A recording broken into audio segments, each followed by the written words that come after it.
some of you have asked us, how much it costs to buy, how much the refit cost, and up until today we hadn't added it up. Yeah, we got a shock when we added it up. More than we thought. The refit, definitely. That was the bit that shocked me. We keep hearing about inflation because of COVID. That hit home today, But we couldn't not do it because then it was either sell it as a project, which we thought no one would want, and we really love it, so we thought we just had to do it. And there's all these cliches you hear about boats that, like the first one that I heard was a boat will cost you 20% of its purchase price per year in maintenance, and I sort of scoffed at that and I thought, suckers, who gets stuck? We got stuck with that. And the other one I heard just recently was the two best times, your two best days when you own a boat is the day you purchase it and the day you sell it. And I'm starting to understand that. I would disagree with that at the moment. It's pretty cool in the water. Yeah, it is. It is. When it's good, it's good. No question. All right, so all amounts we're talking about are in Australian dollars. To purchase the boat was $10,000. So 10 grand to buy. As soon as we bought the boat, we replaced the engine, and that Mercury 10 horse 4-stroke was $3,500 with a new anchor, chain and rope. So and we just swapped the motor like for like. So it came with a 9.9 Mercury 4-stroke long leg, so we just put that straight back on. But brand new, because the other one was really old. Right, so that's 13.5 purchase price of the boat and a straight swap out with a brand new engine. And we did that in the first week or two of having it, because we wanted to be able to use it reliably. All right, fiberglass. So when we repaired all of the rot in this boat, we went through a lot of what's it called, marine ply of different thicknesses, as well as fiberglass, resin, hardener, sealants, paints, rollers, masks, gloves, you name it. So that was $3,500. Way more than we anticipated. Quite a shock when Mel added it up today. Yeah, that was definitely more than I thought. Yeah, we're just going to the hardware store and we're buying $200, $300 things, and then obviously they all add up. As we needed them, but it certainly added up. All right, so after the refit, or most of the way through, we had new glass. That was $633. So that wasn't too bad. And then we painted them. I painted them. Oops. All right, a few other bits and pieces. The new bimini, the bait board, and a tiller extension, that came to $396. Yep. Electrical. So we've got 2 solar panels, some stainless steel brackets ×2, MPPT charge controllers ×2, a couple of meters of wiring, and the travel oven. That came to... That was $488. Alright, and then what else have we got here? Oh, we also had this mattress from Clark Rubber, a battery, and the portaloo.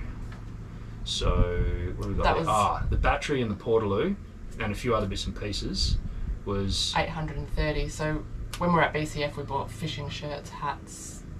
So some of that sort of stuff was added in to the $830. Yep. And we've also got... The mattress was $359. So when we bought it, it only had like a very thin... We'd spent one night on it and we both got sore hips. Yeah. So we went from Lake Kepwari straight into BCF, Clark Rubber, Bunbury, and just bought a brand new mattress. Yeah. And no qualms about that. You've got to have a good night's sleep. Just because you're camping doesn't mean you have to rough it. I think the money, when it comes to sleeping, is well spent. Don't think you should skimp too much there. And we tried to get the thickest one without being... Was this the thickest one? I think it was. Yeah, baby. Alright, so we approximate this to be a grand total. This is not exact figures, because as Melly said, some of these things we've added little bits here and there. So our rough approximation at this stage is $18,500. And I'd have to say, I do anticipate doing, further changes, just for our own personal satisfaction, as well as I do anticipate that we'll have to do further repairs in the future. Not that there's anything wrong that I can see with the boat at this stage. However, my understanding is that if you've got a timber boat, same as any camping setup, caravan, really, things break and you just need to... That's true. But I think if you're comparing like the ongoing costs of a fiberglass versus a plate alley versus a timber and ply, yeah, I'm guessing here, but just seeing how much we spent on some of these repairs. Yeah. And that refit turned out to be way more than we thought. Yeah, definitely. I mean, we started off thinking we were just going to be, you know, filling in a few cracks and doing some painting and making it look pretty again. Yep. And then you would have seen that we just found some rot and it just sort of went on from there. I just realised when we were doing this video too that, like, I bought the doona, so there is like other little bits and pieces. You might be thinking about all the cutlery and stuff, but we already did heaps of camping before this, so that just pretty much came out of the back of the car and into here. I can't think if there was... So yeah. Oh, so we bought the folding solar panels. That was a part of the $830 at BCF. So yeah, there's definitely a fudge factor with these numbers. Yeah. But this is what we've got, 18,500 or thereabouts. So yeah, looking back, I mean, we've purchased a boat for 10,000 and we're getting close to the 20 grand mark. Getting close to spending what we paid for it for all the other stuff. Which is interesting. And like a lot of that is on us, newbie boat owners. We didn't know what to look for. You know, someone that's more experienced, that's been around with boats, might have seen the crazing on the plexiglass windows and thought, yeah, like I'm up for some costs there. If you know more about outboards, you might have anticipated needing to do a swap sooner than expected. Or you might have seen the one that it came with and thought to yourself, oh no, I can get another 2 or 5 years out of it and not have to replace it. But for peace of mind, not knowing what we were doing, we just thought we don't want to be stuck out in the water. Yeah, newbie tax. Yeah, so we paid the newbie tax. Yeah, so that's where we're at cost-wise. I think the boat initially looked cheap to purchase, but now that we've spent all this money, I think it's probably fair value. Yeah. So I think everything's expensive these days, particularly in Australia. I'm glad we didn't spend more than 10,000 to buy it in the first place. Definitely. And then add all that on top of it. I think to buy it for 10 and then spend close to 10 to get it how it is, I'm happy with that. It's quite reasonable.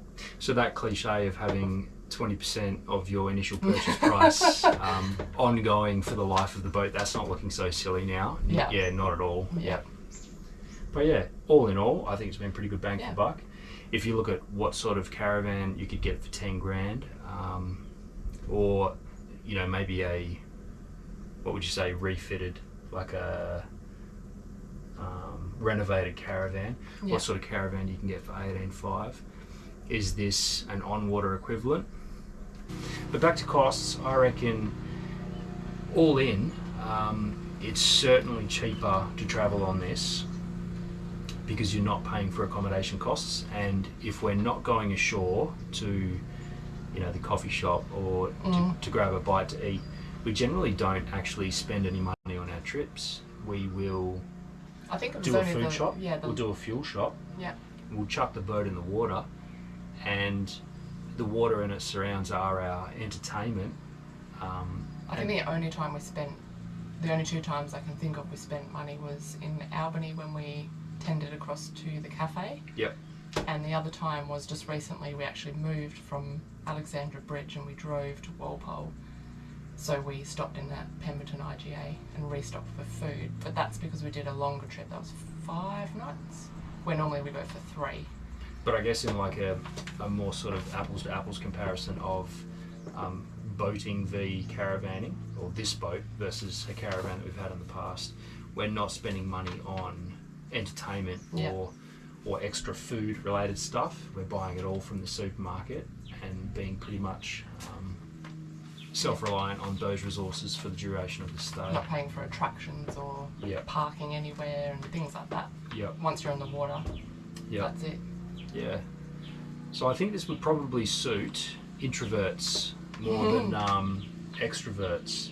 we have found we have to go to land for Lily. So if it was just the two of us, we'd probably be happy reading a book or just chilling on the water for longer periods of time. Yep. But Lily does get a little bit, not stir crazy, but she wants that interaction with other children. She wants to jump and scream and run around and play with her toys. So Yep. we do a few more land trips for her. Yeah. All in all, it's been good so far. Yep. So any costs that we need to do, anything that we need to spend going forward?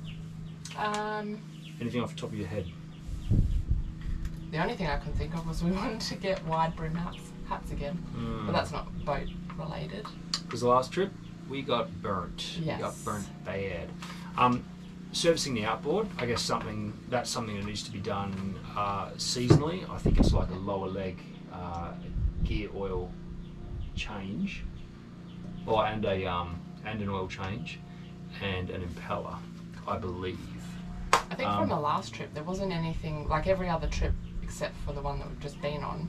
We've said, oh, it would be good if we had solar panels, or oh, it would be good if we had a tiller extension or a bimini. This was the first trip that we've come back and haven't thought, it would be better if we had something. So